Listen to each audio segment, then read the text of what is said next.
Hello, everyone, and welcome back to Neon Wrangler's Saturday Morning Serial. I'm here with my co host, Dave G., and we hope to provide some useless information for you this evening. And hopefully, you can enjoy it, but hopefully, it's stuff you never heard of before. So, I'll let Dave G. go ahead and talk about his thing first, if he doesn't mind, or I could too. Either way. Doesn't matter. We're Okay, both going to get it across. that's true. I'll go ahead and start this one. Um, what I wanted to talk about is some of the weird stuff cowboys ate or did for, food or whatever. And one of the most interesting things was they used to have these guys called beer boys. Now, the beer boys were young men who would, or kids, adolescents, who would bring beer to the workers. And they bring it in buckets, okay? Now, to keep the beer from foaming up and sloshing over, they would rub the inside of the bucket with butter, and that would keep it from foaming up and doing all that stuff, so they could get the beer to the guys, and they'd have a full bucket of beer. Now, I don't know what jobs they had where they could drink a whole bucket of beer while they're working, but hey, that was the old west, and I don't drink anymore, but if I did, I would love to have a job where I could drink a full bucket of beer while I was working. But so that's one of the things they did that was kind of interesting. And the next thing they would do is you're in the old west town, and a lot of times there'd be more than one competing saloon. They have gambling or ladies of the evening, and they'd have, of course, whiskey and all that other stuff. And bartenders would compete, saying they had the best whiskey, better than the other one and all that, And what some bartenders figured out if they did was to give the whiskey a kick, because a lot of times, by the time the whiskey got out there to the west and all that kind of stuff, not only did they not get the best whiskey, but it'd been coming from a long way away, or who knows. Um, One of the things they would do was put gunpowder in the whiskey. So when you drank that, it's supposed to make it, taste stronger, I guess. But, gunpowder is made out of charcoal and a few other ingredients, and it ain't. I can't imagine that eating or consuming gunpowder would be good for you, but, these Western guys didn't care. They'd get their shot, they'd slam it down, and then they could talk about, oh, this guy's whiskey is. You just What's you that? just you just hit on that. That's why it was called a shot, A shot. Oh, bam! Yes. because the whiskey had gunpowder in it, as a filler, Uh huh. and that's why they call it a shot, because you'd get a shot of, I didn't know that. Okay, yes. makes sense. Makes perfect sense. So that's one of the ways they would compete. To basically, have the better whiskey in town and all that kind of stuff. And when these some of these cowboys would go out on the range, sometimes they were in a cattle drive, so they had a chuck wagon where the cook worked and would feed them, mostly beans, I guess, pork and beans, that kind of thing, and whatever they could, harvest along the way, maybe quail or something like that, or other kinds of, game that they could, eat quickly or whatever. And the cooks would make that up for them without that. Now that's not anything that you hadn't heard of before, but some of the stuff they took with them was a little, I'd say a little bizarre, but I guess they would take hardtack biscuits with them. I don't know what hardtack is, but I remember when I used to play Dungeons and Dragons, you could buy hardtack from the stores, and that was your rations. They do that along with beef jerky, which isn't that weird. But the hardtack, I can't imagine what that would taste like. I don't know if it's like unleavened bread or what, but you Well, know, yeah. hardtack is a bread Uh huh. that's been completely devoid of moisture. Okay. So dehydrated bread. Okay. Dehydrated bread, pretty much. Yeah. So you can imagine what that was. like eating. It was probably like putting cotton balls in your mouth.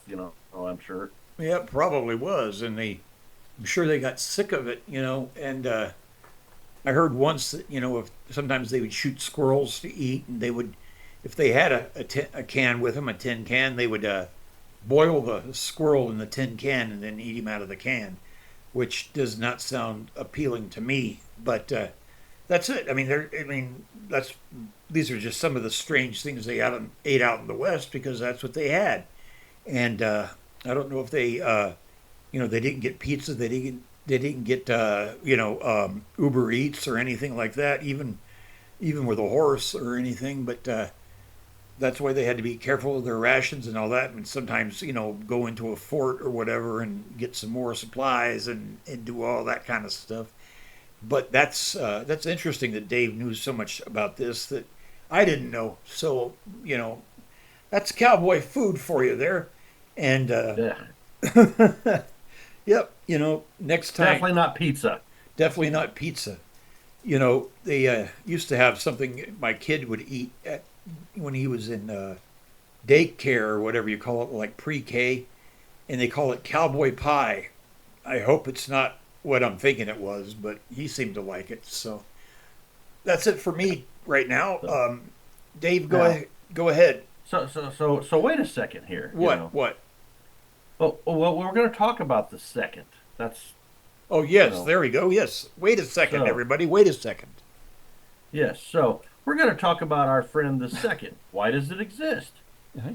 And I'm talking about the second in the horological sense of the second, not you know Right. Not Lady of the any other Night. term. Right. So the term second, as far as timekeeping is concerned, is from the Latin phrase partes minuta secuda, which means the second minute, signifying that it is the second division of an hour after the first minute.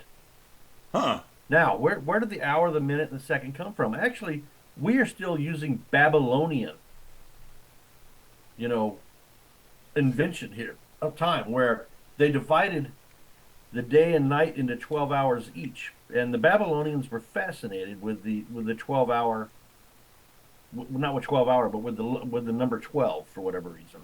I Okay. don't know. It didn't say that much. So they divided the night into 12 hours and they divided the day into 12 hours. So this timekeeping sense has been going on since about 2008, BC. Mm.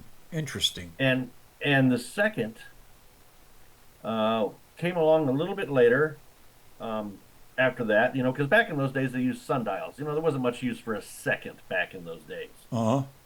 But the second again is the second division of an hour after the first minute is what they referred to it. The second has had three changes in the second since its inception many millennia ago. Okay. Uh, so the first second was devised by the Babylonians or the Egyptians.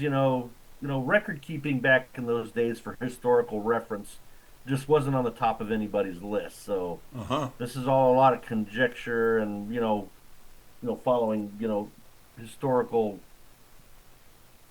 stories. Sure. But the second was one was one of 86,400 of a solar day. So Okay. that's how they did it.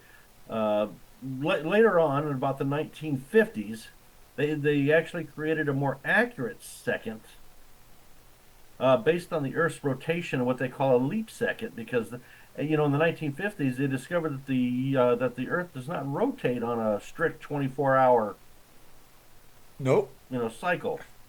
So not only do they have to adjust years with our leap year every 4 years, but they also have to adjust our hours, minutes, and seconds even more constantly to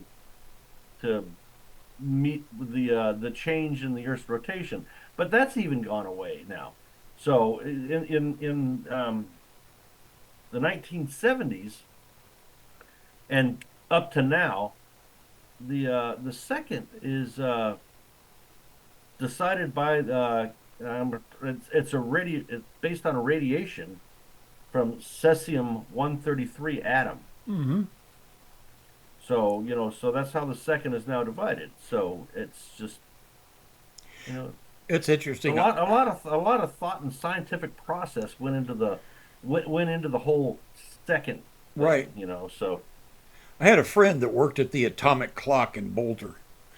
That place that where they did the atomic clock, and he'd worked there for many years. I think he probably still is. But yeah, he worked there, and I wanted to add something else about the way they divided up days and nights and stuff.